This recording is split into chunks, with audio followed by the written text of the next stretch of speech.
What's up, folks? It's your boy Coach Ty, back at you with another one. And in today's Simplified, we have the hack squat. So you'll find this machine in most gyms. We're gonna teach you how to use it. As usual, some things not to do, and I've got a pro tip for you towards the end of the video. I've got my good friend Elda here to help me once again. So let's get straight into it. Here we go. I'm gonna trip if I walk out of here, so I'm not gonna do it this time.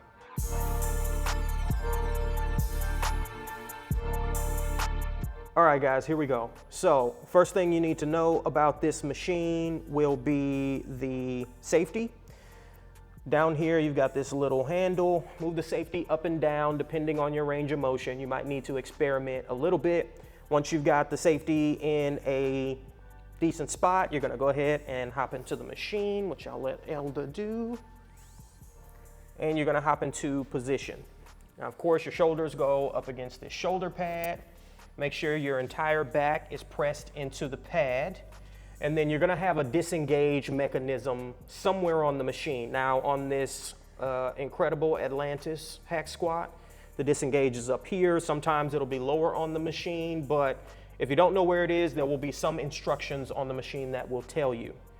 So what you'll do to engage, engage the machine, you'll stand up, disengage the mechanism, the lock, and then you're ready to perform the exercise.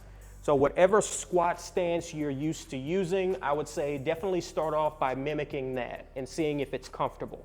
This is different from a normal squat because you've got this pad to keep your back pressed against. Of course, you don't have that on a normal squat. So start with your normal stance and then try it out. So let's go ahead and begin our first rep. Now, the nice thing about the hack squat is it lets us get a little more specific with the squat. So one thing you can do if you want to target your quads with this squat, you can bring your your feet further down the pad. Yep. And then what that will allow to happen is you'll get a longer range of motion at the knee and the knees will track further forward. If you want to get a longer range of motion at the hips, further targeting the glutes, you can move your feet up. Yep, and then when you squat there, the range of motion at the knee will be shorter, but will be longer at the hips. So you'll get more glute. For one more. And then when you finish your set, go back into extension. You might need to go up on your tippy toes if you're short like me and Elda. Re-engage the lock and rest, and you're done. Speaking of being short, here's my pro tip. I am a true short king, a manlet, if you will. So what I like to do on hack squat and many other machines, I modify them using all kinds of stuff to get the range of motion longer because most machines are made for people who are exactly 5'9". If you're shorter than that or taller, you're gonna have some trouble. What you can do if you're shorter though, is take a pair of yoga blocks, take your stance a little bit lower, and then place the yoga blocks between your shoulder and the pad. Now, obviously this is gonna push you further down the machine and you're gonna be able to get a much longer range of motion than you would otherwise be able to get. When you're shorter, you're going to hit that safety even if you have it on the lowest possible setting. So by doing this, you can get that longer range of motion that you need to make all kinds of gains. Cut. Another thing that you can do to extend the range of motion, and this is particularly if you're trying to target your quads with this, is go with a heels up squat. Now, I would not recommend this if you are a beginner.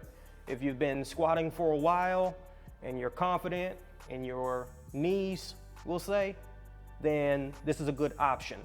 I try when I squat to keep as much stress off my lower back as possible and to get the longest range of motion at the knees in particular because I'm most focused on my quads.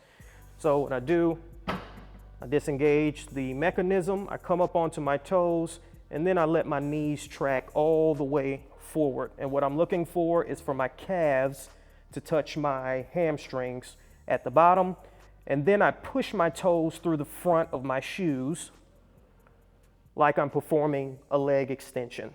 So again, let the knees track all the way forward, pull the heels up, leg extension back up. Oh, it hurts so good. Now, if you have a knee issue, don't do this. If you have healthy knees, be careful doing this. Try it very light to start off with. I can load this machine up with 3 45-pound plates when I squat normally. When I do this, I only load it up with 145, for example. So again, please be careful. Final 2 notes on this machine, 2 do not. So do not number 1 is short range of motion.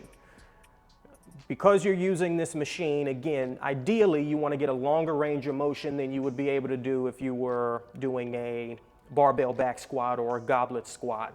This pad should allow you to get a longer range of motion. So we want to get the longest range of motion possible, so no quarter squats. Never do a quarter squat under any circumstances. Do not number 2 is, just like any other squat, lower back rounding. So one thing to watch for if you go too low on this exercise and you don't have the range of motion at the hips and the knees to go that low, is your lower back will make up for the extended range of motion and will curl under. So make sure you watch for that. You don't want to go so low that your lower back starts to round at the bottom. Now this is the last thing. I promise this time. I was wrong before. Last thing. When you go back into extension, and Elder, I'll have you go ahead and stand up. You see this? You don't want to hyperextend your knees. Even if you have that, some people can hyperextend their elbows or their knees and they won't feel anything, but you don't want to do that under a load. So when you get to the end of your squat, that's about the end of your range of motion. Again, think soft knees. You don't want to hyperextend. That's the end of your range of motion right there. All right, folks, that's it for the hack squat how-to. Thank you for listening. Please like, comment, subscribe, and share. Go follow Elda. Her Instagram will be in the description down below. Watch 2 more videos. There will be 2 videos in the corners for you here in a second. I am Coach Ty with Muscle Wiki, and I will see you with the next one. Deuces. Yeah. Texas talk.